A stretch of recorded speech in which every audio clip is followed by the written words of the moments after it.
Tonight, there is nothing you need to change, nothing you need to correct, nothing you need to improve. Life has already arrived exactly as it is, and for this moment, that is enough. Perhaps today did not go the way you expected. Perhaps it was ordinary. Perhaps it felt quietly heavy without any clear reason. You may still feel the day lingering in your body, a tightness in the shoulders, a tiredness behind the eyes, a mind that has not fully let go. You don't need to push any of that away. Tonight, we are not here to escape life. We are here to rest with it. The Buddha often taught not by giving answers, but by inviting people to look carefully at what was already happening. Not in temples alone, not only in silence, but in kitchens, on roads, in moments of confusion, in moments when things did not go according to plan. Tonight's stories will stay close to those moments, moments where life does not ask for your opinion, moments where things happen on their own, moments where resistance quietly turns into tension, and moments where letting go happens without effort. As you listen, allow your body to settle naturally. If you are lying down, let the weight of your body sink fully into the surface beneath you. You do not need to hold yourself up. If you are sitting, allow the spine to support itself without stiffness. Let the breath move freely. No need to guide it. No need to slow it down. Just let it be. In Buddhism, there is a gentle understanding. Suffering often begins when we believe life should ask our permission, when it should explain itself, when it should make sense on our schedule. Peace begins when we notice that life does not need to be managed in order to be lived. Tonight's stories will not teach you how to fix anything. They will simply invite you to notice how tension forms, how it dissolves, how the mind tightens around small things, and how rest appears when the grip loosens. You do not need to stay awake for all of this. If sleep comes, let it come. If your attention drifts, let it drift. The Dharma does not disappear when you sleep. Sometimes it settles more deeply when you stop listening with effort. So now, take one slow breath in, and as you breathe out, let yourself arrive here. The first story begins with a very simple situation, a moment of interruption, an unexpected change, and a quiet realization about how much energy we spend arguing with what is already happening. When you are ready, we will begin Story 1. The line that suddenly ended. The line was long, not unbearably long, just long enough to test patience. Evan stood near the back of it, holding a small basket with a few groceries inside. Bread, fruit, milk, nothing urgent. He checked the time on his phone. Still plenty of time.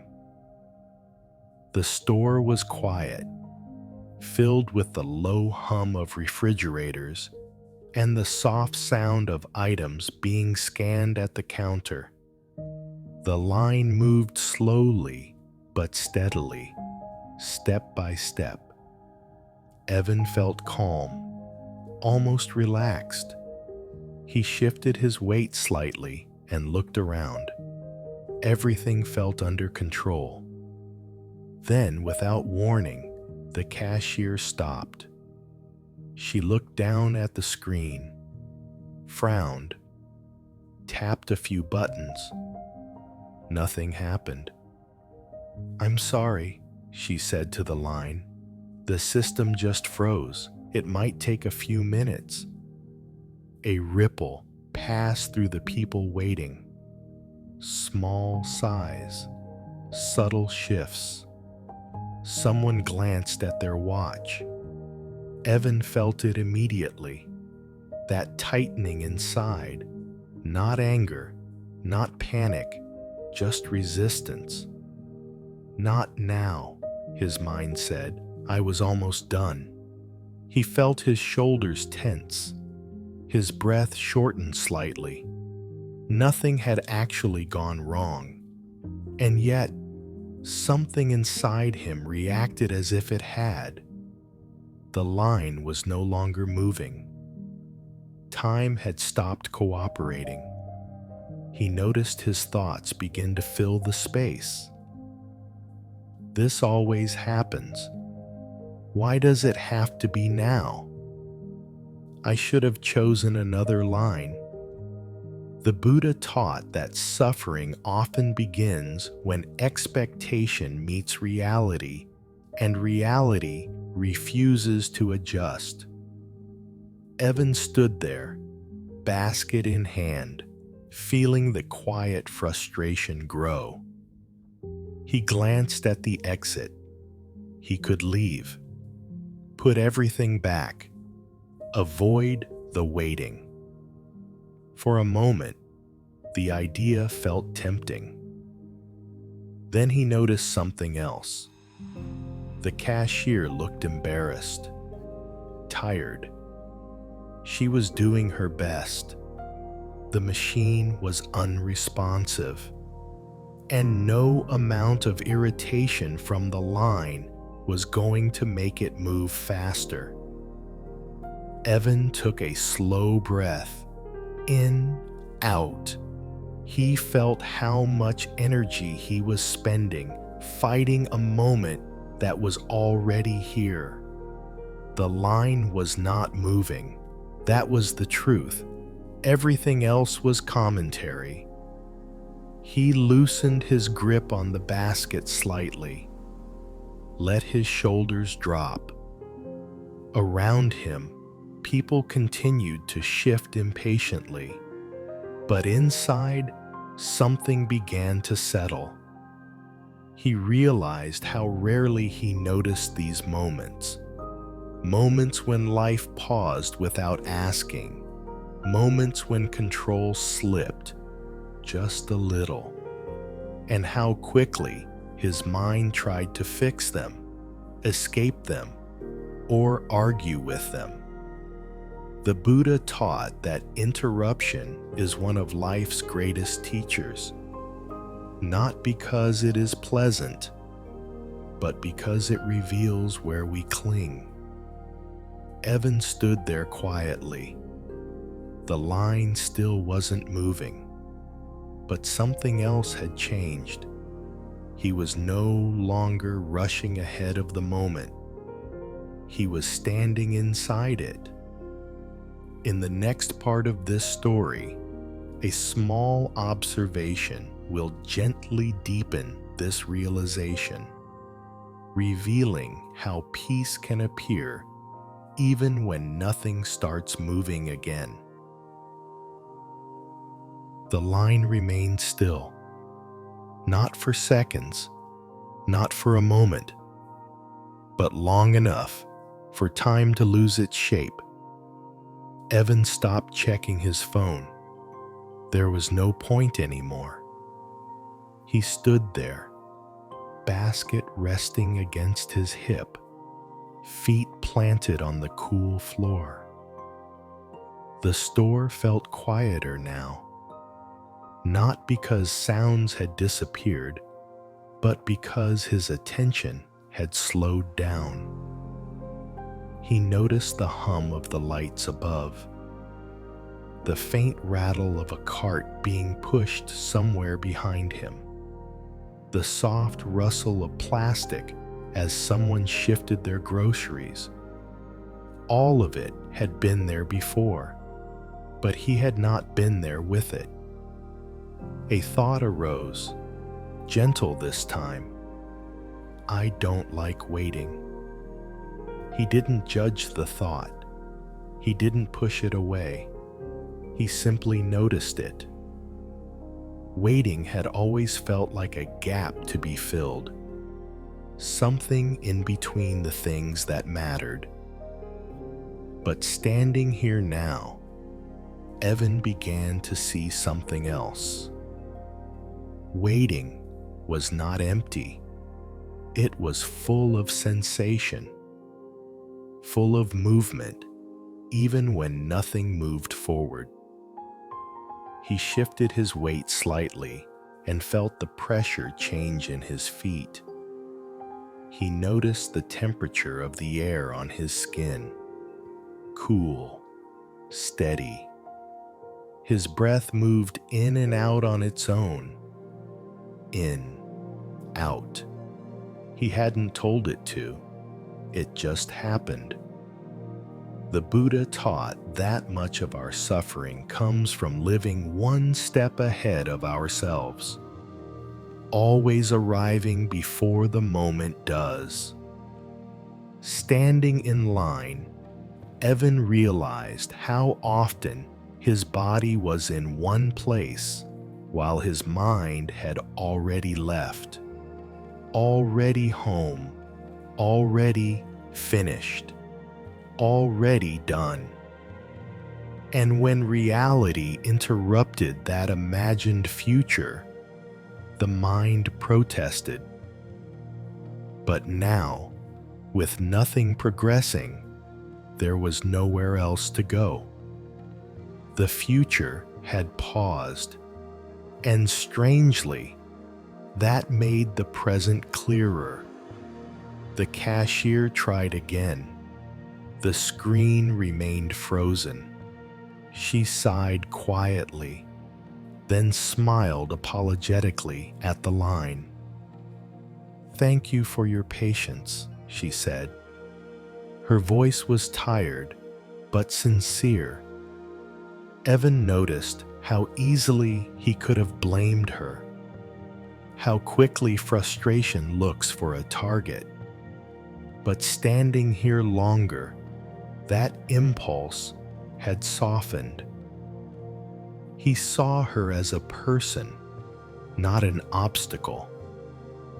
Someone standing inside the same interruption. Around him, others reacted differently. Someone near the front crossed their arms tightly. Another person shook their head and muttered something under their breath. A few people left the line entirely. Evan felt no urge to judge them. Each person was meeting the moment in their own way. He realized something gently. The interruption was not the problem. The problem was the belief that this moment should not exist. The Buddha taught that suffering arises not from pain itself, but from resistance to pain. And resistance did not have to be loud. It could be as subtle as wishing for the moment to be over. Evan softened his knees slightly, let his body relax. He imagined doing nothing at all, not even waiting for the line to move, just standing, just breathing, just being where he already was. Time stretched, but it no longer felt heavy. It felt wide. He remembered other moments like this. Traffic that stopped without warning. Meetings that ran late. Plans that quietly unraveled. How often he had clenched his jaw. How often he had told himself, this shouldn't be happening. Standing here now, he saw how exhausting that belief had been. Life does not ask permission before it pauses. It does not explain itself. It simply unfolds. The cashier finally laughed softly. "Looks like we'll need to reboot the system," she said. "It may take a little longer." Evan felt no reaction this time. No tightening, no push. Just a simple acknowledgement. This is what's happening. And with that acknowledgement, something deep inside him relaxed. The basket felt lighter, his breath slower, his presence fuller. He realized that peace had not arrived because the situation improved. It arrived because he stopped arguing with it. The line still hadn't moved, but Evan was no longer waiting for life to resume. He was already living. In the next part of this story, a moment after leaving the store will quietly complete this lesson, revealing how interruptions continue to teach long after they end. Eventually, the line moved again. Not suddenly, not triumphantly, just slowly, as if nothing unusual had happened at all. The screen restarted. The soft beep of the scanner returned. People stepped forward one by one. Evan moved with them. No relief surged through him. No sense of victory. Only a quiet noticing. Movement has returned. When it was his turn, he placed his items on the counter. The cashier scanned them without trouble. They exchanged a brief smile, not because anything had gone wrong, but because something had passed. Outside the store, the air felt cooler. Evening had settled in while he was inside. Evan stepped onto the sidewalk and stood still for a moment. He didn't check the time. He didn't hurry. He simply noticed the feeling of being outside. The interruption had ended, but its lesson lingered. He realized that the line had given him something rare, a moment where life forced him to stop leaning forward, a moment where the usual momentum of doing had been replaced by simply being. He thought about how often he carried impatience into the rest of his day, how small interruptions echoed long after they were gone. But this one felt different. It had softened him. As he walked home, he noticed other pauses. A red light that held him longer than expected. A neighbor stopping to talk. The slow rhythm of footsteps around him. None of it felt like an obstacle. It all felt like life, unfolding at its own pace. The Buddha taught that when we stop demanding that life move faster, we discover that we are already moving with it. At home, Evan set the groceries down and leaned against the counter. He felt tired, but it was not the tiredness of resistance. It was the gentle tiredness of having been present. Later, as he lay in bed, he noticed how easily his body relaxed. There was no replaying of the day, no frustration lingering, just a sense of having met the moment honestly. The line had ended, but something else had begun. A quieter way of meeting interruptions, a softer way of being with life when it pauses unexpectedly. As sleep approached, Evan felt grateful, not for efficiency, not for things going smoothly, but for a moment that showed him how much peace is available when we stop insisting that the moment be different. His breathing slowed, his thoughts softened, and gently he drifted into sleep. As you rest now, listening, you may notice how the body relaxes when the mind stops arguing with interruptions. Life pauses, plans shift, lines stop moving, and still, peace can be found.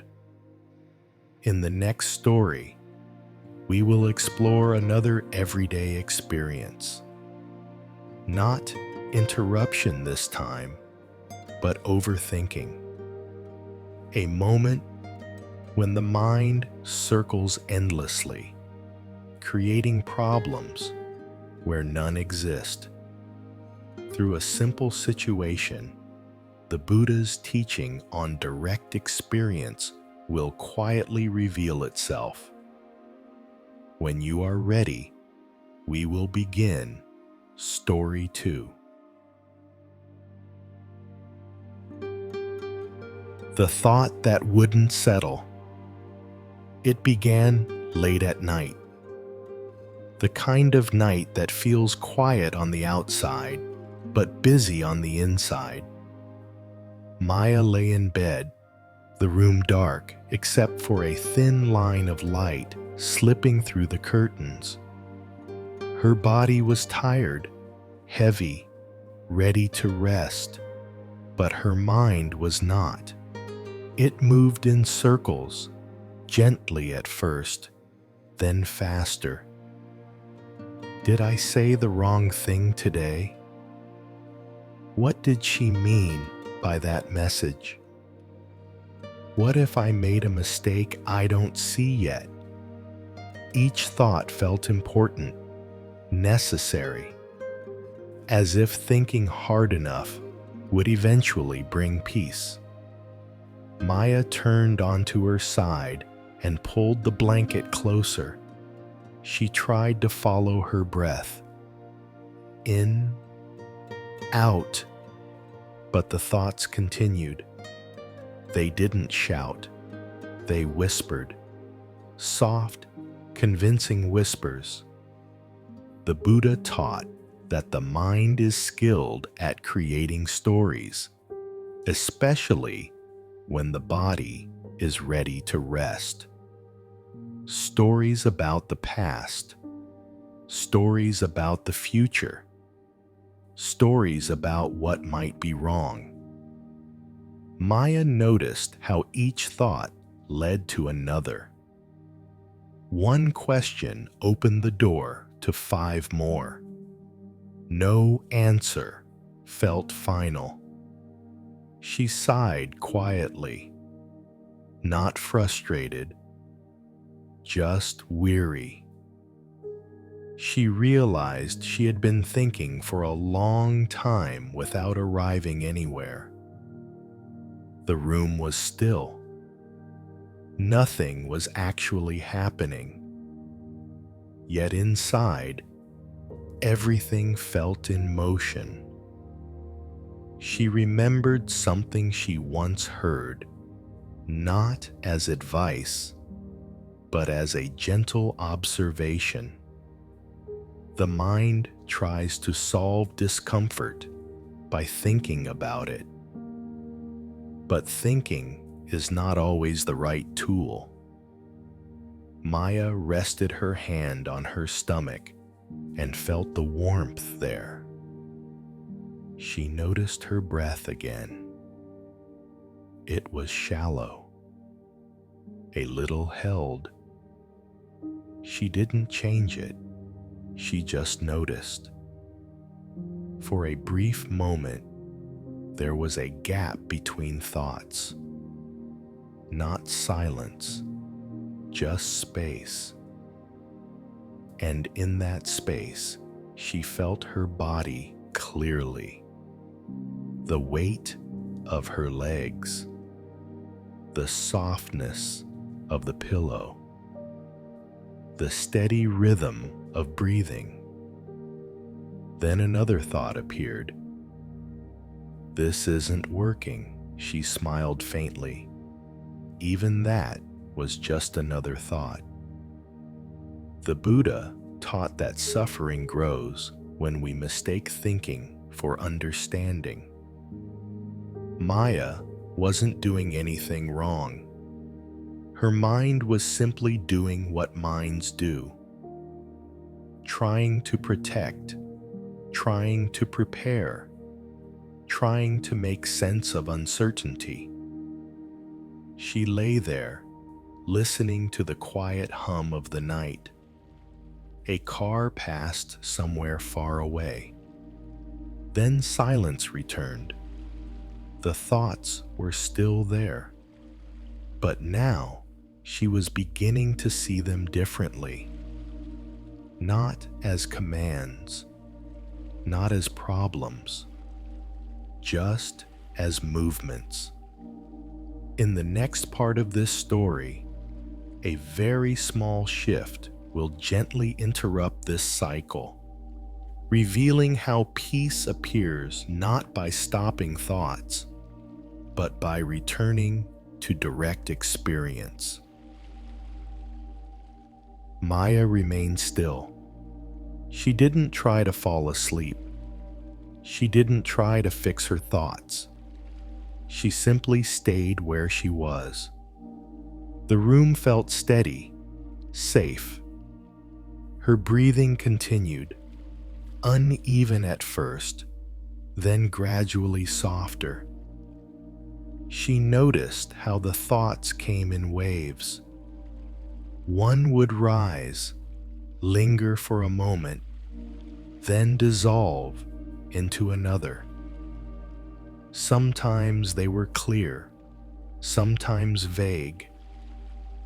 Sometimes they didn't even form full sentences, just feelings, impressions, unfinished questions. The Buddha taught that the mind is like water. When it is stirred, it becomes cloudy. When left alone, it settles on its own. Maya realized she had been stirring her mind constantly. Each time a thought appeared, she followed it, examined it, questioned it. tried to reach the end of it. But now, lying here, she wondered what would happen if she didn't follow at all. A thought appeared. I should be calmer by now. She noticed it, and instead of answering it, she felt the weight of her body again. The mattress beneath her back, the blanket resting on her shoulders, the gentle pressure of her head on the pillow. The thought faded. Another thought came. Tomorrow might be difficult. She noticed it too, and then she listened. Not to the thought, but to the quiet hum in the room. The sound was constant, unchanging. It did not ask for attention. It did not need interpretation. It simply existed. Maya felt something subtle happen. The thoughts didn't stop, but they slowed, like clouds drifting instead of racing. She realized that her mind was not the problem. Her mind was tired. It had been working all day, processing conversations, anticipating outcomes, protecting her from imagined dangers. It didn't need to be silenced.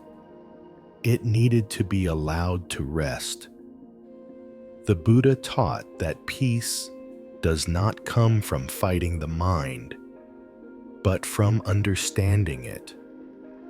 Maya felt compassion arise, not outward, but inward, for herself, for this mind that had been trying so hard. She placed her hand gently on her chest. She felt her heartbeat, steady, present, real. This sensation required no thought. It needed no explanation. It was simply happening. A thought tried to appear again. What if I forget something important? Maya noticed the tension that came with it. Then she noticed her breath. In, out. The breath did not ask, what if? It did not plan. It did not replay. It moved, moment by moment. She followed it lightly, not controlling, just feeling. The mind, deprived of fuel, began to settle, not suddenly, gradually, like a room growing quieter as people leave one by one. Maya felt her eyelids grow heavier. The edges of thoughts softened. They became less distinct, more like distant echoes. She realized something quietly profound. Thinking had never brought her peace at night. Presence had. Feeling the body, hearing the room, resting in sensation. The Buddha taught that wisdom is not always found in thought. Sometimes it is found in returning to what is already here. Maya let go of trying to understand anything.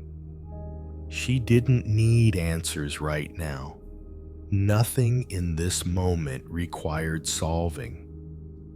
Her body knew how to sleep. Her mind, when not pushed, knew how to follow. The breath slowed. The space between thoughts widened, and in that widening, rest began to arrive on its own. In the next part of this story, a moment just before sleep will gently complete this lesson, showing how the mind settles naturally when it is no longer asked to perform. The room grew quieter as the night deepened. Maya was no longer aware of the exact moment when thinking gave way to resting. There was no clear line, no signal, just a gradual softening. Her breathing had slowed, longer on the out-breath. Her body felt heavier, as if it were sinking gently into the bed. Thoughts still appeared, but they no longer carried urgency. They floated through, thin and insubstantial, like distant sounds heard through a wall. Maya did not follow them. She didn't need to. Her attention rested naturally with the body, with the feeling of warmth beneath the blanket, with the steady rhythm of breath. The Buddha taught that when the mind stops searching, it discovers that what it was seeking was already here. Maya felt this now. There was nothing to understand, nothing to resolve, just this quiet presence. A final thought appeared, faint and brief. I'm finally resting. She smiled softly. Even that thought faded. The body took over. Breathing became automatic. Effort dissolved. The space between awareness and sleep grew thinner. Maya drifted, not falling, not reaching, just letting go. And as sleep fully arrived, the mind rested in its natural state, unforced, unburdened, at ease. As you rest here now, listening, you may notice how peaceful the body feels when thinking slows on its own. No struggle, no control, no forcing. In the next story, we will explore another quiet pattern of the mind. Not overthinking, but emotional holding. The way we carry feelings long after the moment has passed, without realizing it.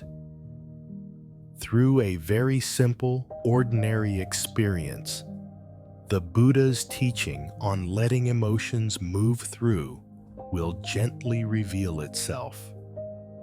When you are ready, we will begin Story 3.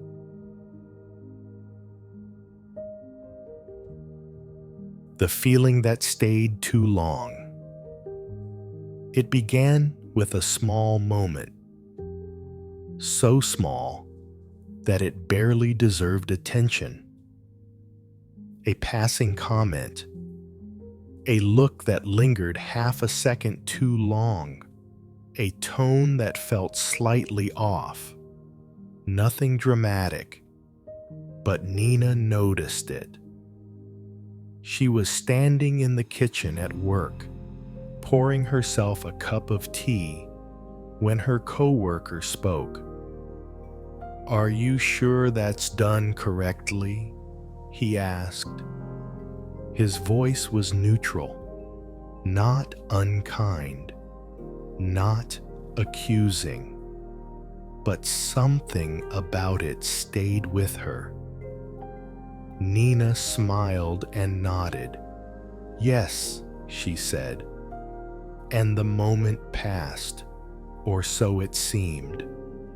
She returned to her desk and continued working. Outwardly, nothing had changed. Inside, the feeling began to grow. Not anger, not sadness, just a tightness, a small knot in the chest. She replayed the moment. Why did he say it like that? Did he doubt me? Did I do something wrong? The feeling did not ask to stay, but Nina held on to it anyway. She carried it through the afternoon, through emails, through meetings, through quiet moments when her mind had space to wander. The Buddha taught that emotions are not solid things. They are movements, waves. But when we hold them, they begin to feel heavy. Nina didn't realize she was holding anything. She just felt off, a little withdrawn, a little tense. When she arrived home that evening, the feeling was still there. She placed her bag down and leaned against the wall for a moment. She felt tired in a way that sleep wouldn't fix. She hadn't argued with anyone. Nothing bad had happened. And yet, her body felt tight. She made dinner without much appetite, ate slowly. The taste felt dull. The moment from earlier replayed again, still unresolved, still unfinished.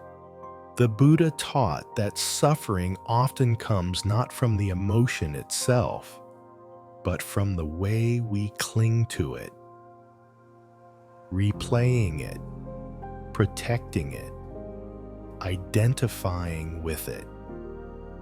Nina sat on the couch and stared at the wall. She realized she had been holding her breath slightly. She let it go, in, out. The feeling shifted just a little. She noticed how the body was telling the story that the mind kept repeating. The tight chest, the shallow breath, the slight pressure behind the eyes. She hadn't allowed the feeling to move. She had tried to understand it instead, but emotions do not need understanding to pass. They need space. As the room grew quieter, Nina felt something gentle arise. Not an answer, an invitation. In the next part of this story, a simple moment of awareness will gently allow the feeling to soften, revealing how emotions release themselves when we stop gripping them. Nina remained on the couch as the evening settled around her. She didn't turn on the television. She didn't reach for her phone. She let the quiet stay. At first, the feeling was still there. That tightness, that subtle pressure that had no clear name. She noticed how automatically her mind returned to the moment in the kitchen. The words, the tone, the look on her coworker's face. Each replay added a little more weight. The Buddha taught that the mind often revisits emotions in an attempt to control them, as if understanding every detail would finally make the feeling go away. But Nina was beginning to sense something different. She noticed her shoulders. They were lifted slightly. She let them drop. She noticed her jaw, clenched without her realizing. She softened it. Her breath came a little deeper. In, out. She realized that she had been bracing herself all day, protecting something, defending something, even though nothing was happening anymore. The moment had ended hours ago. Only the holding remained. Nina placed one hand gently on her chest. She felt warmth there, a steady heartbeat. She did not label the feeling.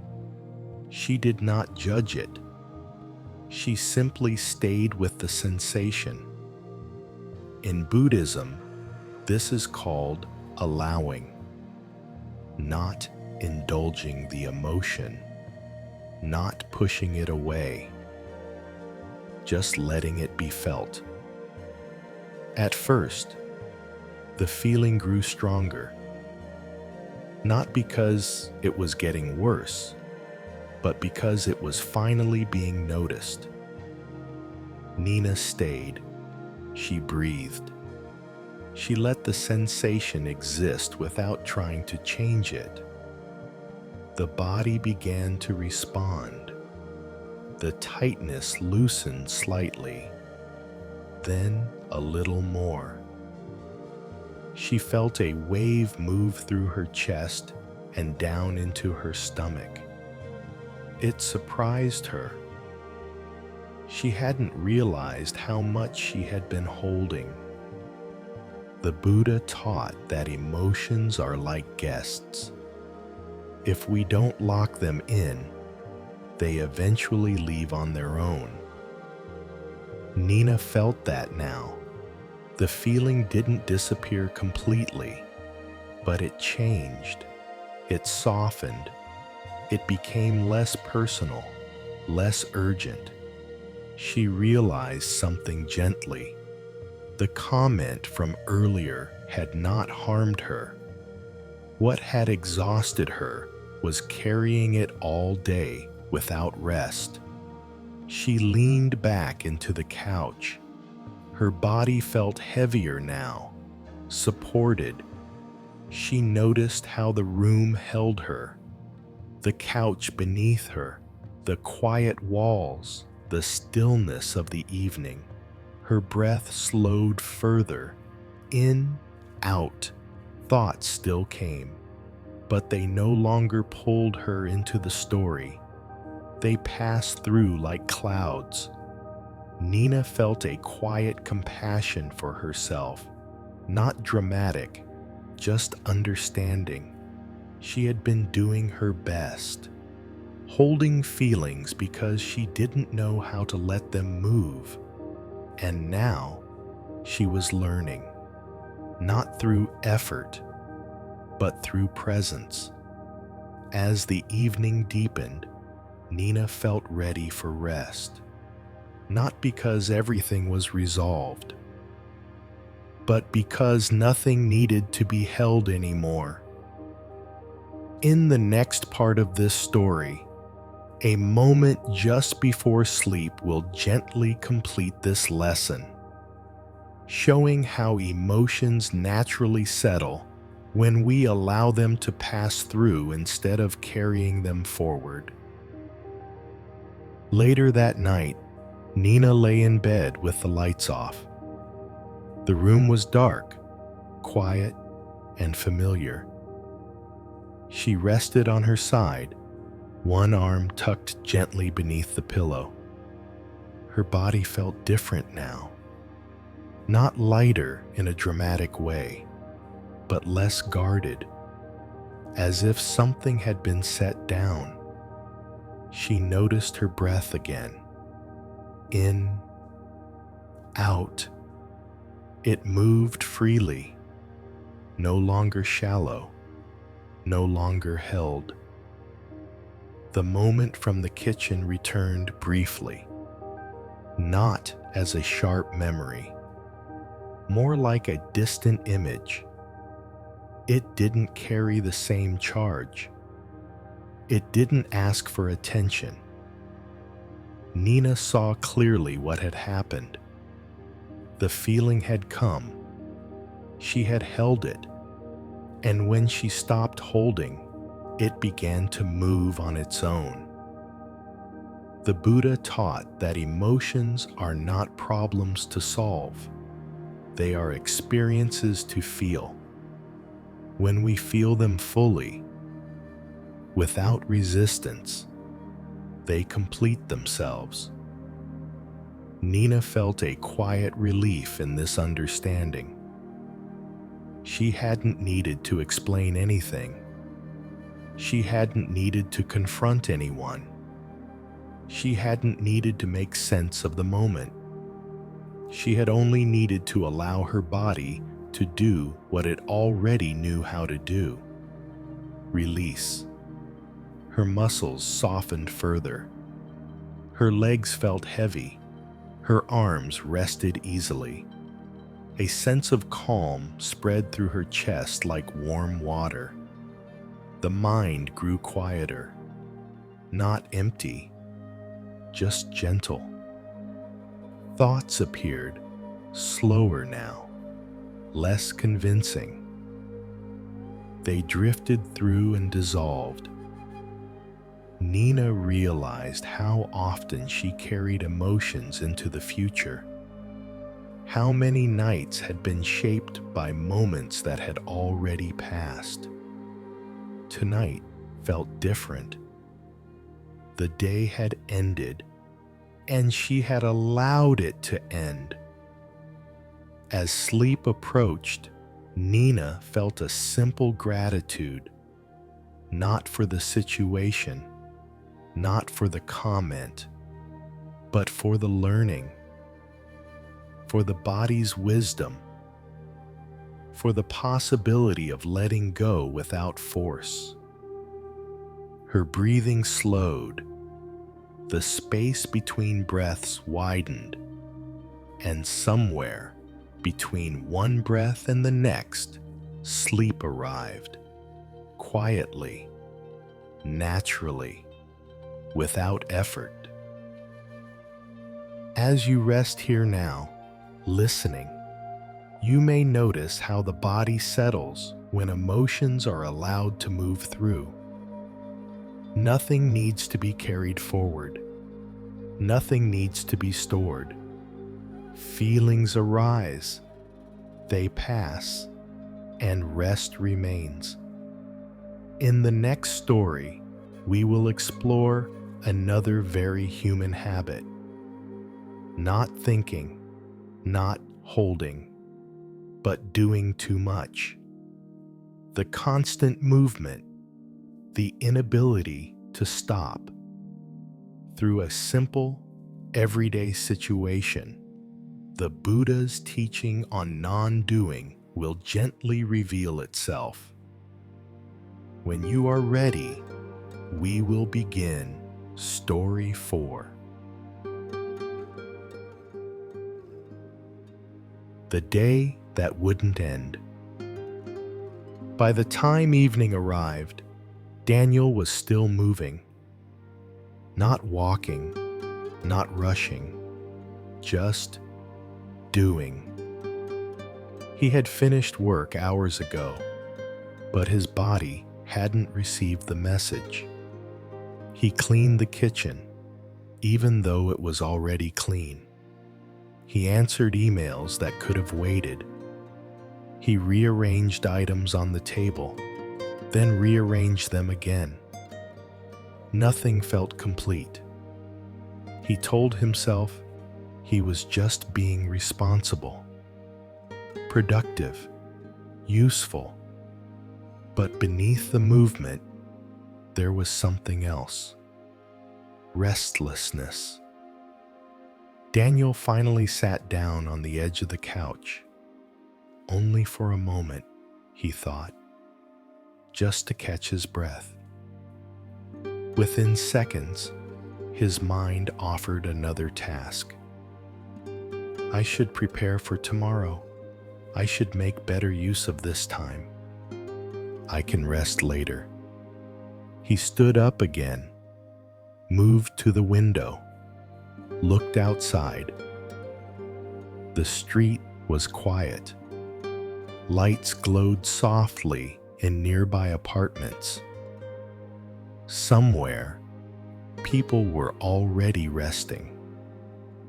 Daniel felt a subtle tension in his chest, as if stopping would mean something important was being missed. The Buddha taught that constant activity is often driven not by necessity, but by fear of stillness. Daniel didn't think of himself as anxious. He just felt uncomfortable when nothing was happening. He went back to the kitchen and poured himself a glass of water, drank it standing up, didn't taste it. His body was tired, but the tiredness didn't slow him down. It pushed him forward, as if rest were something to be earned after everything was finished. But nothing ever felt finished. He leaned against the counter and closed his eyes briefly. Just for a second. He noticed his breath. Short, quick. He hadn't been breathing deeply all evening. He hadn't noticed his body at all. The Buddha taught that doing becomes suffering when it replaces being. Daniel opened his eyes again. The apartment felt quiet now, almost too quiet. And in that quiet, a question surfaced, not from thought, but from the body itself. What would happen if I stopped? The question felt unfamiliar, slightly uncomfortable, but also inviting. He didn't answer it yet. He just stood there, feeling the floor beneath his feet, feeling the weight of his body, feeling the moment catch up with him. In the next part of this story, a very small act of non-doing will gently shift everything, revealing how rest begins not when everything is done, but when we allow ourselves to pause. Daniel stayed where he was.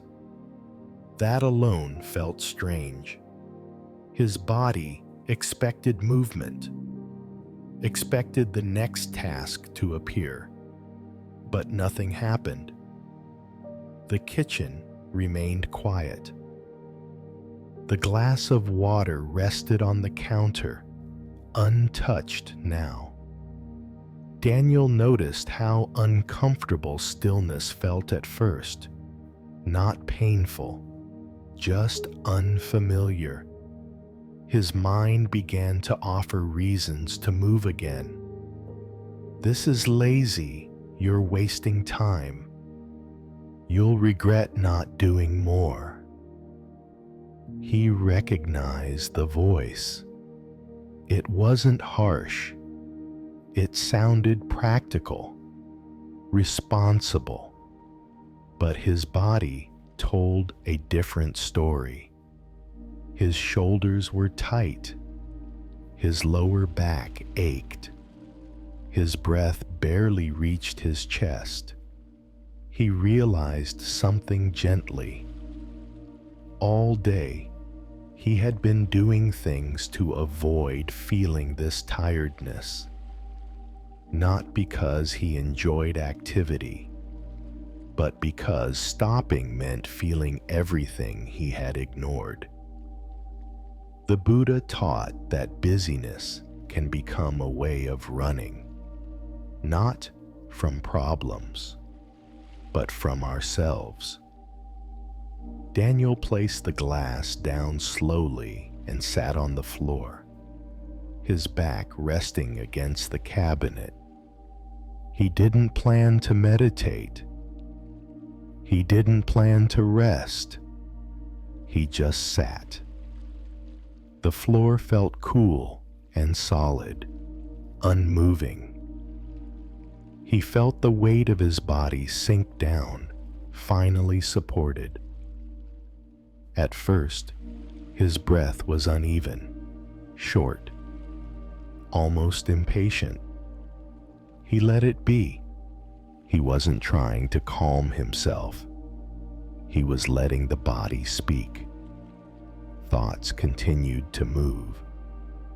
You should at least make a list for tomorrow. This pause won't last. You'll fall behind. Daniel noticed something new. Each thought arrived with a small tightening in the body, a subtle bracing, and when the thought passed, the tightening softened. He saw the pattern clearly now. Doing was not the problem. The problem was believing he could not stop. The Buddha taught that non-doing is not inactivity. It is allowing life to move without interference. Daniel closed his eyes. He felt the rhythm of his breath slowly change. In, out, deeper now. The room felt larger, quieter, not empty, just spacious. A wave of tiredness moved through him, not exhaustion, release. His body finally allowed itself to feel what it had been carrying all day. The long hours, the constant attention, the subtle pressure to keep going. He didn't analyze it. He didn't label it. He simply stayed. The wave passed. Then another came. Then stillness. Daniel realized how rare this was. To be awake and not doing. To be present and not improving the moment. He felt something loosen in his chest, a sense of permission. He didn't need to finish the day. The day was already finished. Outside, a car passed slowly. Then silence returned. Daniel opened his eyes and noticed the room again. Nothing had changed. And yet, everything felt different. The urge to move had softened, not disappeared, but lost its urgency. He stood up slowly and turned off a light. Then another, not as a task, as a natural closing. As he prepared for bed, Daniel moved gently. No rushing, no mental checklist. Each action felt complete on its own.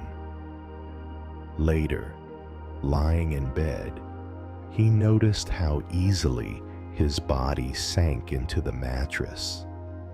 Sleep felt close, not forced, invited. The Buddha taught that rest is not something we take. It is something that happens when we stop interfering. Daniel felt this truth in his body now. The day that wouldn't end had ended on its own. Not because everything was done, but because he finally stopped doing. In the next part of this story, a quiet morning moment will gently complete this lesson, showing how non-doing continues even after rest has begun. Morning came quietly, not as a signal to begin again, but as a soft change in the light. Daniel woke without the familiar sense of urgency. For a moment, he didn't move. He noticed his body, heavy, warm, rested. There was no immediate list forming in his mind. No pressure to get up quickly, just breath, in, out. He realized something simple. The world had continued without him doing anything. The night had passed. The light had returned. Life had unfolded on its own. He sat up slowly and placed his feet on the floor. The cool surface grounded him. He stood and stretched naturally, without intention. His movements were slower than usual. Not inefficient, just unhurried. In the kitchen, Daniel made tea. He waited while the water heated. Did not check his phone. Did not plan the day. He watched the steam rise and disappear. The Buddha taught that non-doing does not mean withdrawal from life. It means trusting that life knows how to move. Daniel felt that trust now, not as a belief, but as a sensation in the body. Calm, steady. As he drank his tea, he noticed the urge to rush return briefly. You should start the day. He smiled softly. The thought passed. He didn't need to push it away. He didn't need to obey it. He simply noticed it. The urge dissolved on its own. Daniel realized that rest was not something he did at night and abandoned in the morning. It could continue in small ways, in how he moved, in how he breathed, in how he allowed moments to complete themselves. The day ahead still existed. Tasks would still come, but something fundamental had changed. He no longer felt chased by them. He felt present with them. As the morning unfolded, Daniel carried this quiet understanding with him. Doing would happen when needed, and stopping would happen when allowed. There was no conflict between the two. The Buddha taught that wisdom is found not in extremes, but in balance. Daniel felt that balance now, not forced, not managed, just lived. And as the morning light filled the room, he felt ready, not to do more, but to be where he was. As you rest here, listening, you may notice how the body relaxes when it no longer has to keep moving. When nothing is being chased, when nothing is being avoided.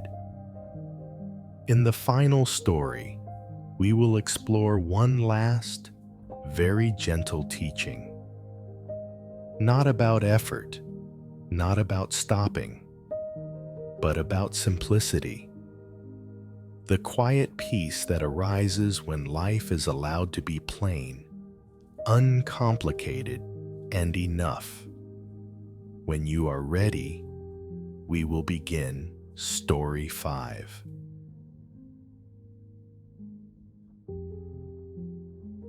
The morning with nothing extra. The morning was unusually quiet. No notifications, no urgent messages, no reason to hurry. Lena woke naturally, a few minutes before the alarm. She lay still, listening. The room felt plain. White walls, a simple bed, soft light filtering through the curtains. Nothing stood out. And that was exactly what she noticed. Usually, mornings began with movement, checking the phone, thinking ahead, preparing for what needed to be done. But today, none of that arrived immediately. She sat up slowly and placed her feet on the floor. The wood felt cool beneath her skin, grounding. She stood and walked to the kitchen, made coffee, waited while it brewed. She didn't multitask. She didn't fill the silence. She just waited. The Buddha taught that simplicity is not about removing things. It is about not adding what is unnecessary. Lena held the warm cup in both hands and took her first sip. It tasted ordinary, not exceptional, not disappointing, just coffee. She sat at the small table near the window and looked outside. The street was quiet. A few people passed by. No one seemed in a rush. She noticed how calm her body felt. No tension in the shoulders, no tightness in the jaw. She realized something gently. Most days, she complicated her mornings before they even began. By adding expectations, by adding plans, by adding mental noise. This morning had none of that, and nothing was missing. She didn't feel bored.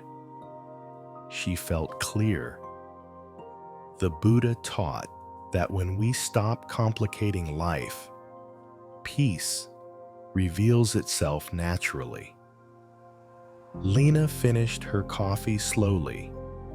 She didn't check the time. She didn't feel behind. She felt present. As she stood to wash the cup, she noticed how light everything felt. Not exciting, not joyful, just light. In the next part of this story, a very small decision later in the day will gently deepen this understanding, revealing how simplicity continues when we choose not to add more than is needed. The rest of the morning unfolded without any clear highlights, and that was what made it different. Lena went about her day quietly. She dressed without standing too long in front of the mirror. She chose clothes that felt comfortable rather than impressive. She picked up her bag and left the apartment without checking if she had forgotten something twice. On the street, the city moved at its usual pace. Cars passed. People walked with purpose. Shops opened their doors. Lena walked among them, but she didn't feel pulled in every direction. Her steps were steady, unhurried. At work, she noticed the familiar pull to add more. More tabs open on the screen. More tasks at once. More effort than necessary. She paused, just for a moment. And in that pause, she asked herself a quiet question. Is this extra, or is this needed? She answered honestly. One task at a time was enough. She closed a few windows on her computer, not dramatically, just gently. The screen looked simpler, so did her mind. The Buddha taught that complexity is often a form of attachment, not to things, but to the feeling of being busy, important, needed. Lena noticed how her shoulders relaxed when she stopped adding. Her breath moved more freely. Time didn't speed up, but it felt less crowded. At lunch, she chose a simple meal, something familiar. She ate slowly, tasting each bite. She didn't scroll while eating. She didn't plan the afternoon. She just ate. The food warmed her from the inside, satisfied, not overly full, not distracted. She realized how rarely she allowed meals to be this plain. Usually, she filled them with something extra: noise, content, thought. Now, there was only eating, and it felt complete. In the afternoon, a small problem appeared. Nothing serious. A delay, a minor inconvenience. Normally, this would have triggered a chain of thoughts. Why does this always happen? This is wasting time. But today, Lena noticed something different. The problem existed, but the urgency to react did not. She handled what needed to be handled. Then she stopped. She didn't replay it. She didn't add a story. The Buddha taught that when we do not add mental commentary, life becomes simpler on its own. As evening approached, Lena felt tired. But it was not the tiredness of being overwhelmed. It was the natural tiredness of a day lived without excess. She returned home and turned on a single light. She didn't fill the room with sound. She let the quiet stay. She prepared dinner without rushing. A simple dish, few ingredients, enough. She noticed how satisfying it felt to stop before things became complicated, to stop before adding more, to stop while the moment was still clear. Later, as she sat down to rest, Lena felt a gentle sense of ease, not excitement, not achievement, just ease. She realized something deeply. Simplicity was not about doing less forever. It was about doing what belonged to the moment and letting the rest go. Her body responded immediately. Muscles softened. Breath deepened. The mind, no longer crowded, began to settle. In the next part of this story, a quiet moment before sleep will gently complete this lesson, showing how simplicity naturally leads the body and mind into deep, effortless rest. That night, Lena prepared for bed earlier than usual. Not because she was exhausted, but because her body felt ready. She turned off most of the lights, leaving only a soft glow in the corner of the room. The apartment felt spacious. not because it was large, but because nothing unnecessary was filling it. She changed into comfortable clothes and sat on the edge of the bed. For a moment, she did nothing.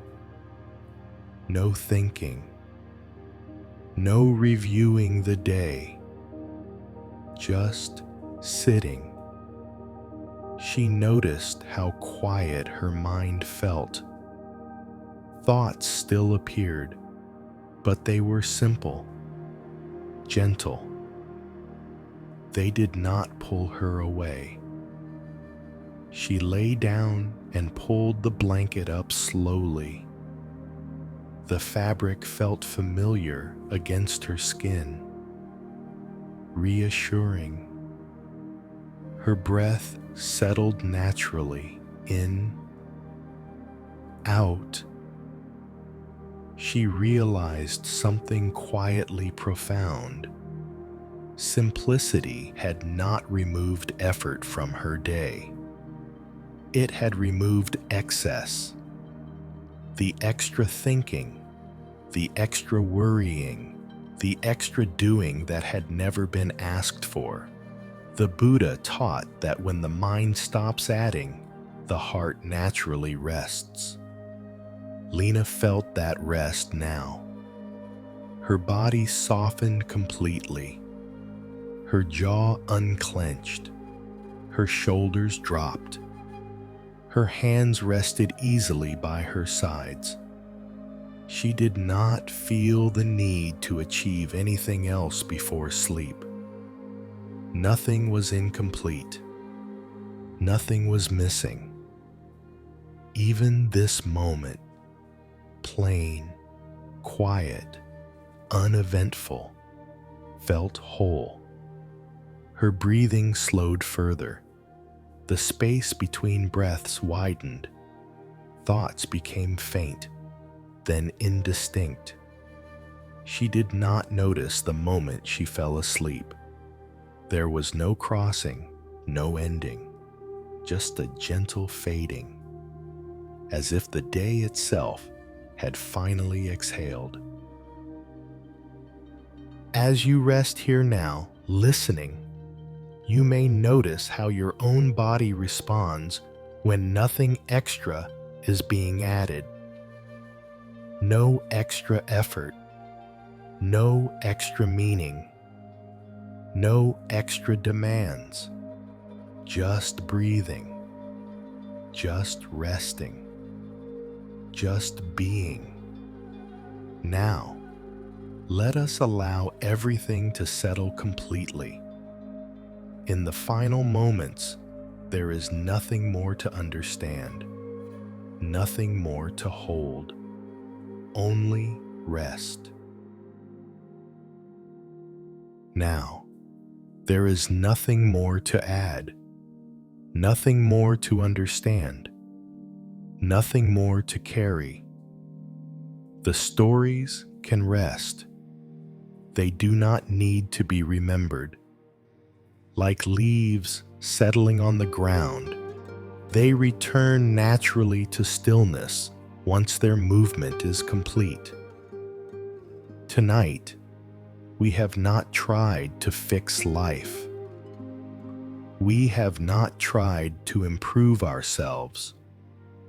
We have simply noticed how much effort disappears when we stop adding what is unnecessary.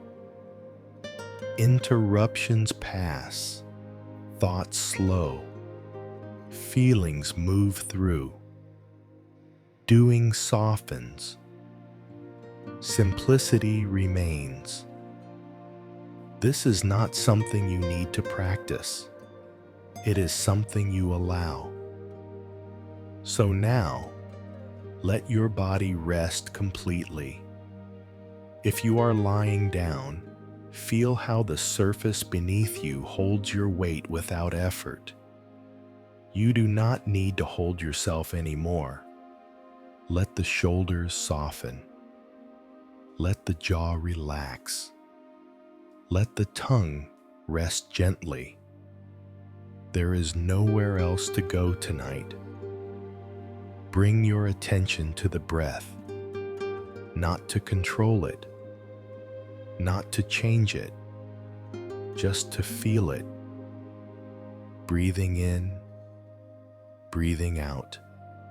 Each breath comes on its own. Each breath leaves on its own. Just like thoughts, just like moments, just like this day. If a thought appears, let it pass. If it fades, let it fade. There is nothing important hiding inside it, nothing that needs to be solved right now. The Buddha taught that peace is what remains when we stop interfering. So stop interfering now. You do not need to try to sleep. Sleep knows how to arrive when the body feels safe and the mind stops demanding. With each exhale, sink a little deeper, as if the day is dissolving out of you, as if effort itself is melting away. If you are still awake, that is fine. If you drift in and out, that is fine. If you fall asleep now, that is exactly right. Nothing more is required. Life is allowed to be simple, and you are allowed to rest inside it. Good night. Sleep gently.